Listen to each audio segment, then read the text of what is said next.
passion will not do anything for you. Founders make this mistake of building a product, then looking for customers for that product, and it kills them. Your obsession about the customers is the single most important thing. Obsess. Let's talk about amazing brands like Amazon. There was a time that it leaked. The big brands, luxury brands, I don't want to mention names, they were getting their leather from Kano State in Nigeria because of their making people laugh. They are making $90,000 a month. So how do we create an amazing customer experience? How can we create an emotional impact after they buy? What next? Hello, my people. I had a team training with members of my team in one of my companies, and I decided to share this thing with you. I found it very valuable and interesting, and I hope you enjoy it too.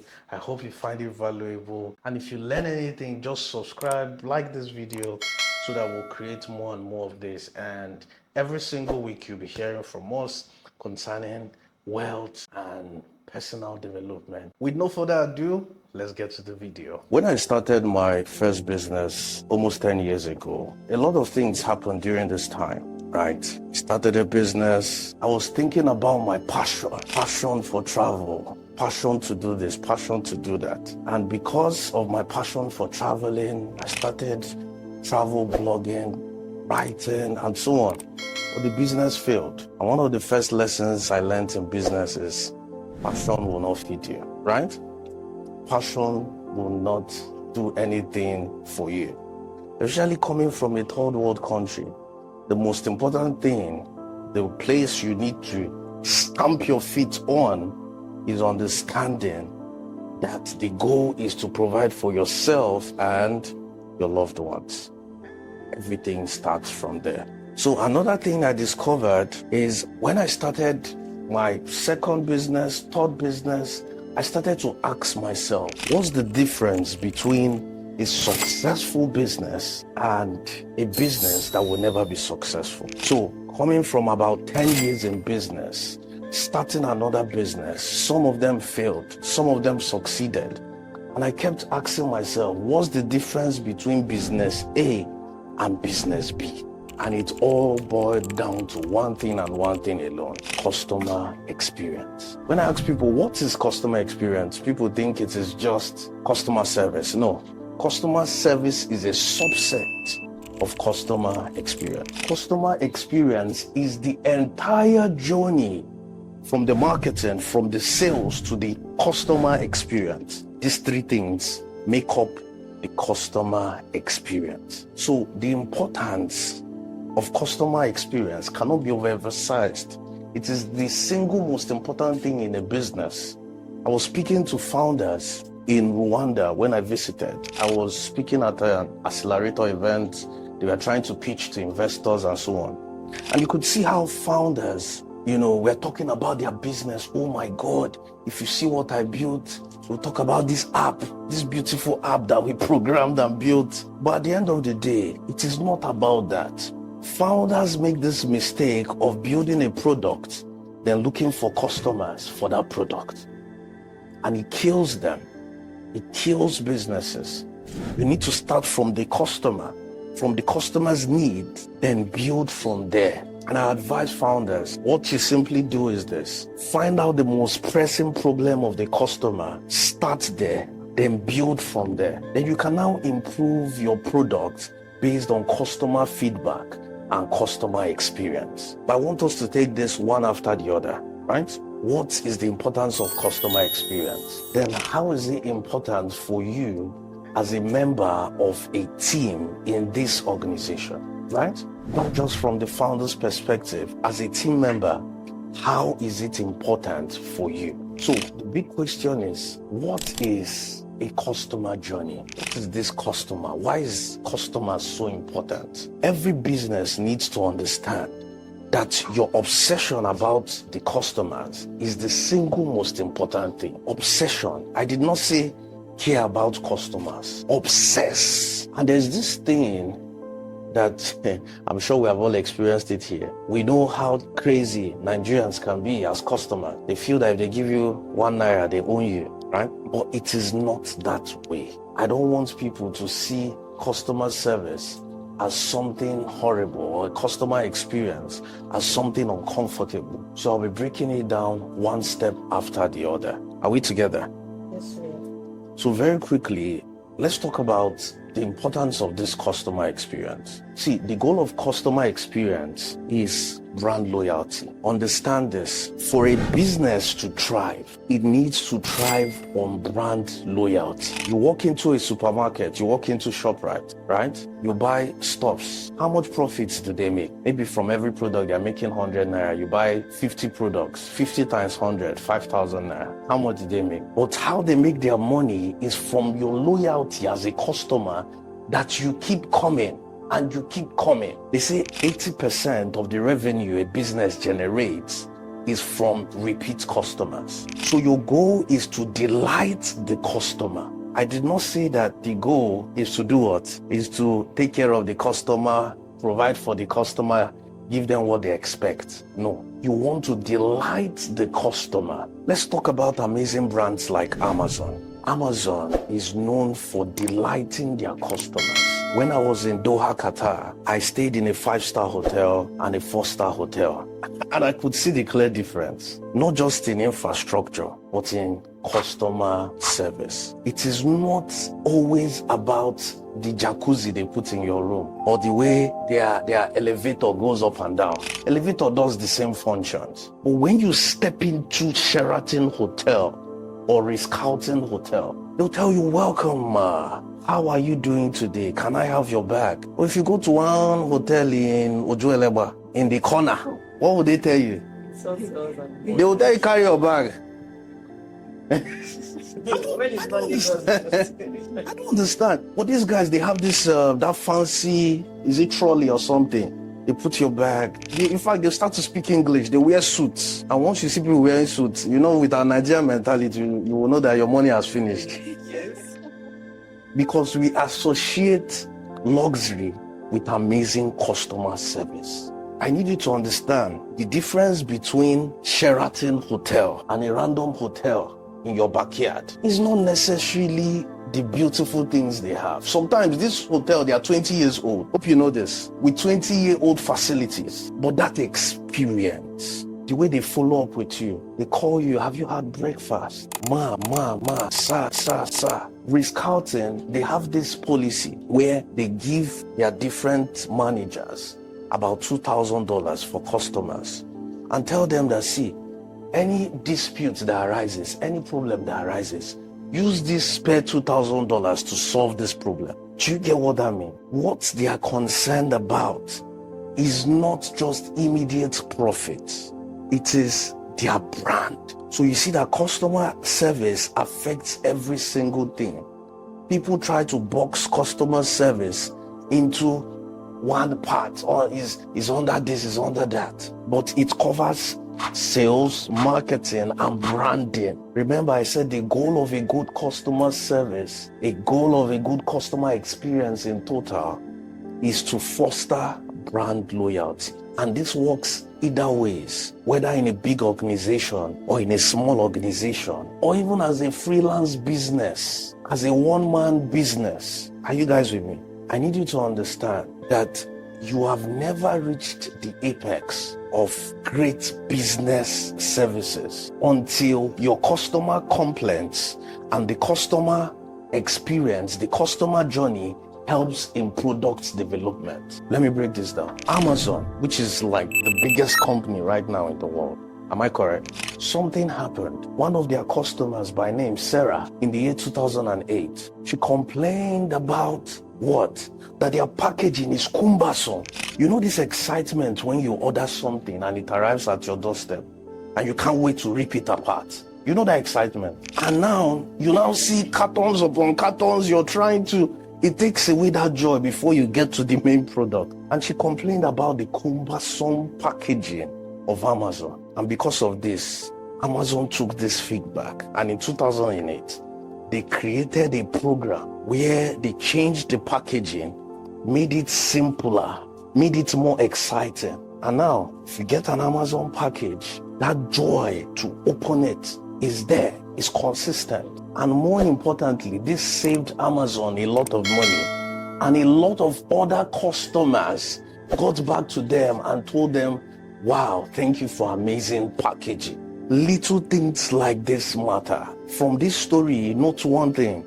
The complaint of one customer is a complaint of thousands. It's just that that particular customer was able to air it.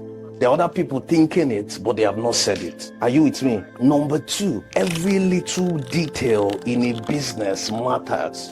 Sometimes the difference between Gucci and that random shoemaker in your backyard is packaging. It is not the product. There was a time that it leaked that brands like the big brands, luxury brands, I don't want to mention names, you know them, they were getting their leather from Kano State in Nigeria. They will get it, ship it, everything, $50. They sell it back to you, $5,000. Animal skin, that's what they were using. Of course, they were not getting this skin, this product from there in Italy. It came to Nigeria, they will get it and take it there. And they will still call it Italian leather. Error. But what? It is all about, number one, how do they treat their customers? How is their branding? How is their packaging? The difference between business A and business B, in my experience, is not about their product or their service. It is about other things. When we train people in our education company, you see everybody. Some people will have this copywriting skill. Some people will have this sales and marketing skill. They might be on the same level, but why would businesses want to work with freelancer A instead of freelance business B, even though they have the same skill level? It's because of what? How they package themselves, how they sell themselves, right? But not to deviate. You see, the importance of customer experience cannot be overemphasized. As a team, we need to understand this. We need to always be on the lookout. What are our customers saying? Remember, don't forget, we have two companies. We have Sales School Africa and we have GI Media. GI Media is our content creation company, and we are entering into the era. Now we are monetized on YouTube. Now we are moving for Facebook monetization. We are entering into that era. So now the question is, how can we delight our customers? In fact, you could break down your customer into different things. For example, in our media content creation brand, your customer is anybody that comments on your product, which is the content you create. Now the product is the content, am I correct?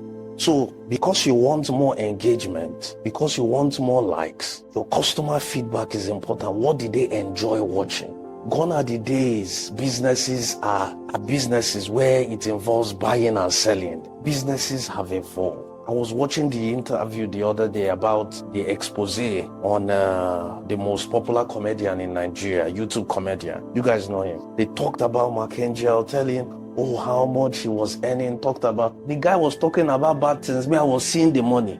Wow. He was talking about, I was seeing the money. He's not a good person. That is relative. That is opinion. The only constant, the only thing I believe in is numbers. I remember telling you guys this. Everything in this life is based on opinions. The only thing that is not based on opinion is what? Numbers. It's specific. Because of they are making people laugh. They are making $90,000 a month. But you see that these people are masters at their craft.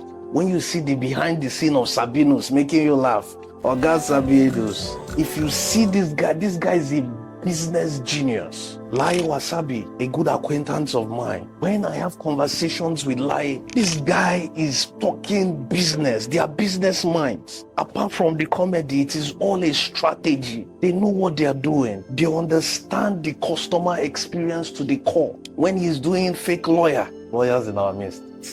When he's doing fake lawyers, he knows what he is doing. He knows how he wants you to feel. He knows what he wants you to take home. He knows what he will do to make you share. The moment you obsess about the customer experience, every other thing falls in place. Are we together? So how do we create an amazing customer experience? It is all about creating an emotional attachment to our product. as a community manager, as a marketing manager, ask yourself, how can we create an emotional impact? This customer, how can we get them to be delighted with our product, to fall in love with the entire experience? When you walk into Sheraton Hotel in Qatar, they smile and tell you, "Good afternoon, ma. How is your day? I hope the flight was okay. Are you visiting Qatar for the first time?" That is an emotional impact. You feel delighted. Your ego is massaged. Other little parts are touched in you. See, one thing even a 3-year-old child has is an ego. That is one of the oldest emotion every adult has in this room. If you understand how to massage egos, you will be influential as an individual, as a business. Learn the art of massaging egos. This will also help you when networking. You're in a room, you meet, say, Dangote for the first time. You meet Obi Kubana for the first time. What do?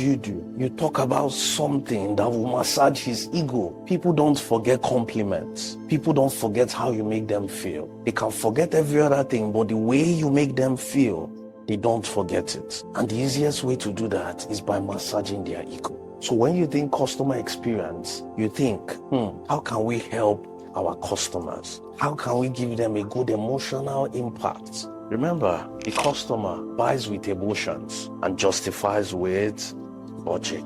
So from the moment they come in contact with your brand, you want an immediate emotional connection. To the moment they become a customer, you want an emotional connection. Of course, when a customer buys, buyer's remorse sets in, right?